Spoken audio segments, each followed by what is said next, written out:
Good morning and welcome to this meeting of the BCP Licensing Subcommittee. First item on this morning's agenda is the election of chair. Seek nominations from the panel, please. Can I nominate you as chair, please? Thank you, Councillor Williams. I will second it. Thank you, Chair. Thank you, Councillor Bartlett. Sinead, could we deal with the housekeeping, please? Yes, thank you, Chair. Please note that this meeting is being recorded by the Council for live broadcast and will be published on the Council's website for a minimum of 6 months. The meeting may also be recorded or streamed for live or subsequent broadcast by members of the public, although ultimate discretion in this matter lies with the Chair in case of disruption.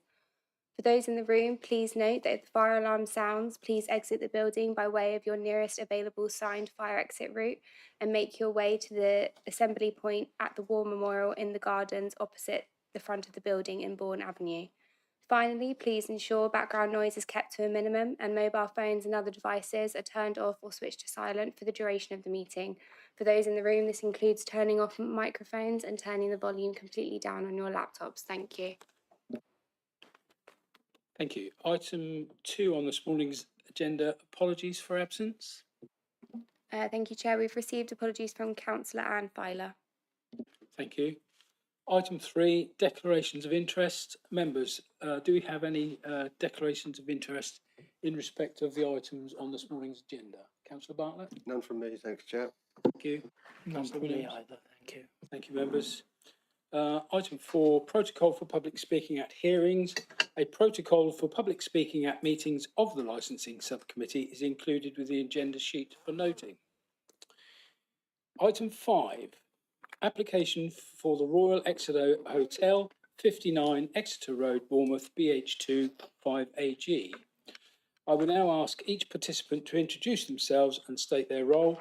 I'm Councillor David Flagg, elected chairman for this morning's meeting. Councillor Steve Bartlett, member of this committee. And Councillor Lawrence Williams, also a member of the committee, subcommittee. Thank you, members. We also joined this morning by Councillor Chaplain-Law and Councillor Farquhar, who are the reserved members for the meeting. They are not required to participate and they will not take part in any deliberations. BCP Council, please. Thank you, Chair. So Tanya Jardine, Licensing Officer, and who administers this application. Thank you. I'm Sinead O'Callaghan. I'm the clerk to the subcommittee this morning. And good morning, I'm Linda Cole, Legal Advisor to the subcommittee this morning. Thank you. And for the applicant, please. Morning, I'm John Walsgrove and I'm the solicitor for the Royal Exeter, and this is Harry Brewer, the owner. Thank you very much.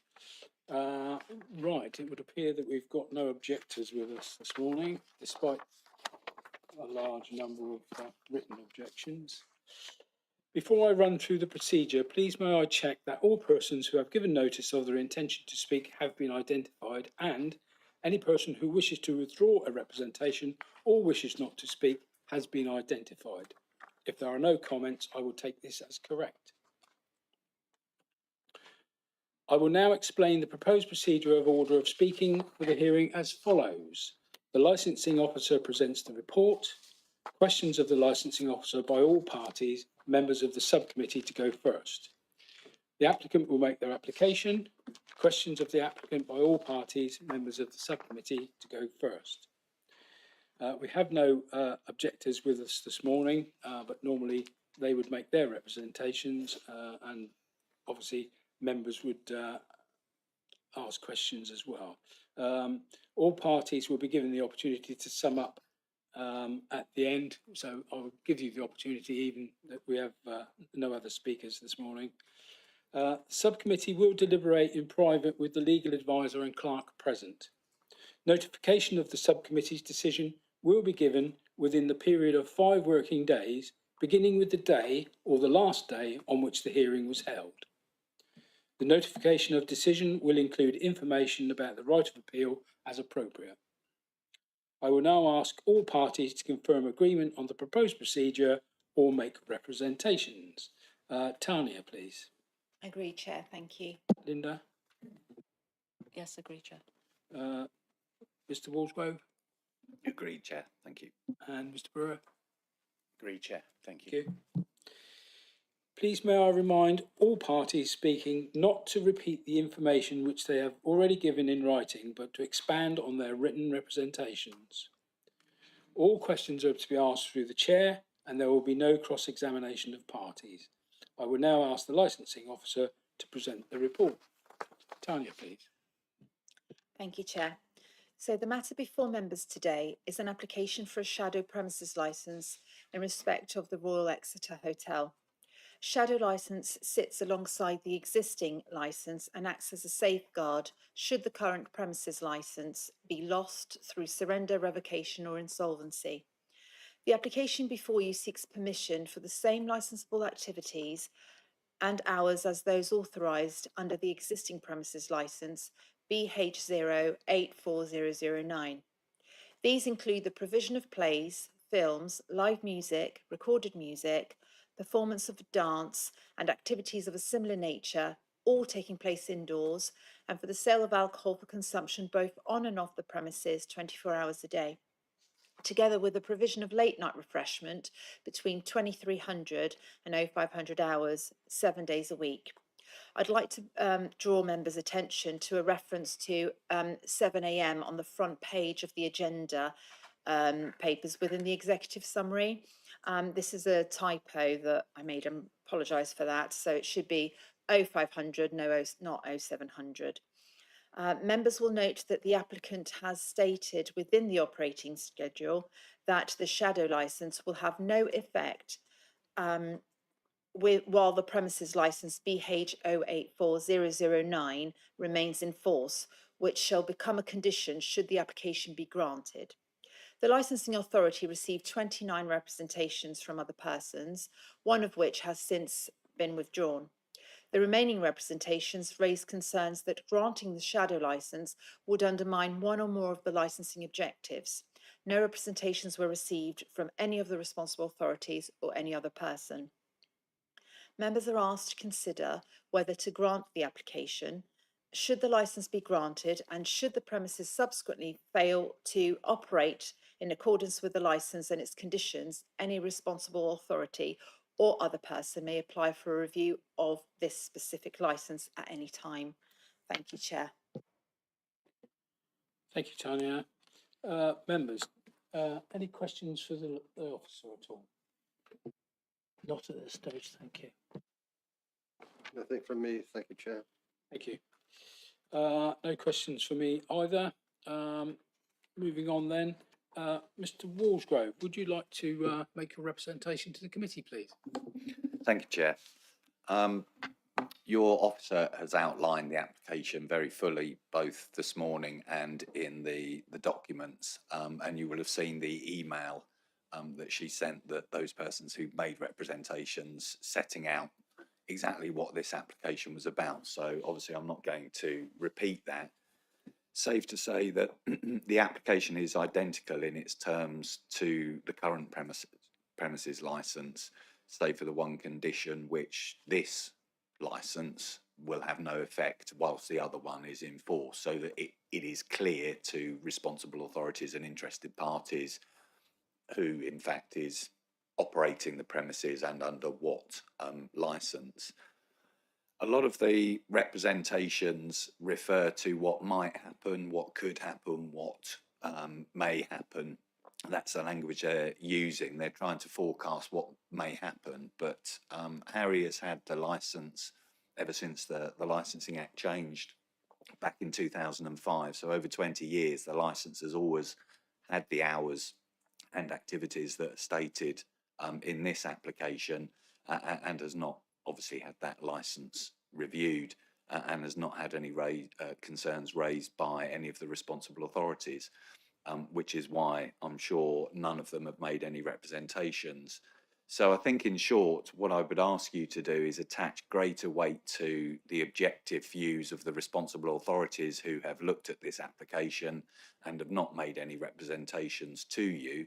The Section 182 guidance says that you ought to give greater weight to the views of the experts in their respective fields. So, for example, on the licensing objective of crime and disorder, your first source of advice normally would be the police, and effectively I'm asking you to attach greater weight to their view that they haven't objected.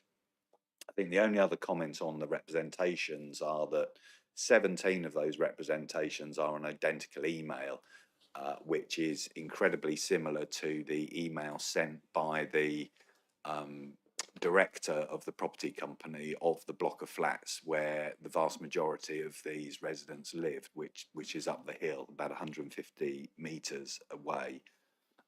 That is, in my view, no more credible than a petition. Effectively, we don't know whether those people actually express those opinions because they're identical. They've just sent an email into you. And in fact, none of the residents have attended the hearing to put forward their case and for it to be tested by you. So whilst I accept fully that you have to take into account their representations, you're obliged to do that. It's a question of what weight do you give those representations, bearing in mind they're not here to ask questions, and they're not here to give clarification to those representations. Whereas I say they're saying things might happen. Well, they haven't happened over the last 20 years, so we would say, why would they happen going forward?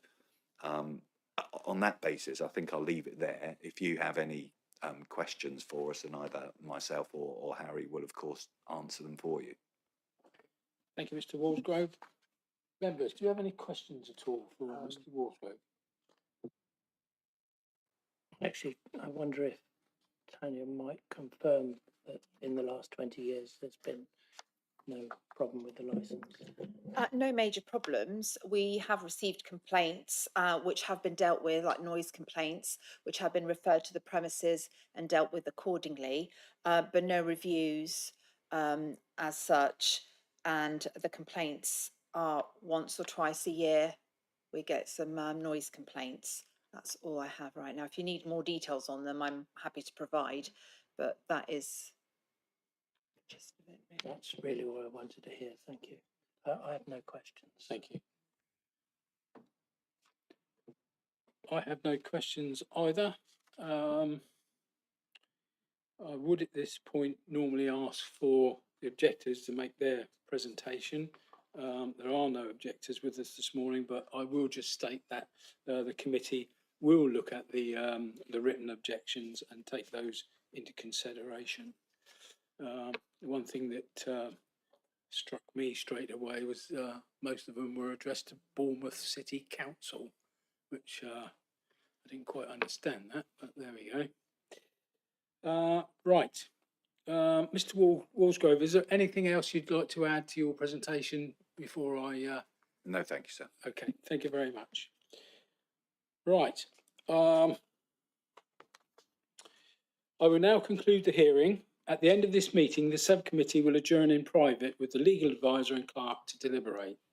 The decision will be conveyed to you in writing as explained earlier. And I'll just ask the legal advisor just to mention the course of appeal, please. If, just to... Thank you, of course, Chair. As the Chair has told you, they will now retire, make their decision. That will be communicated to you. There will be a right of appeal to the decision that's been made today. That should be made in writing to the Magistrates Court, the details of which will be set out in your decision letter and should be made within 21 days of receipt of that decision. Thank you, Linda. There being no further business to conduct, I declare the meeting closed. Thank you for your attendance. Thank you.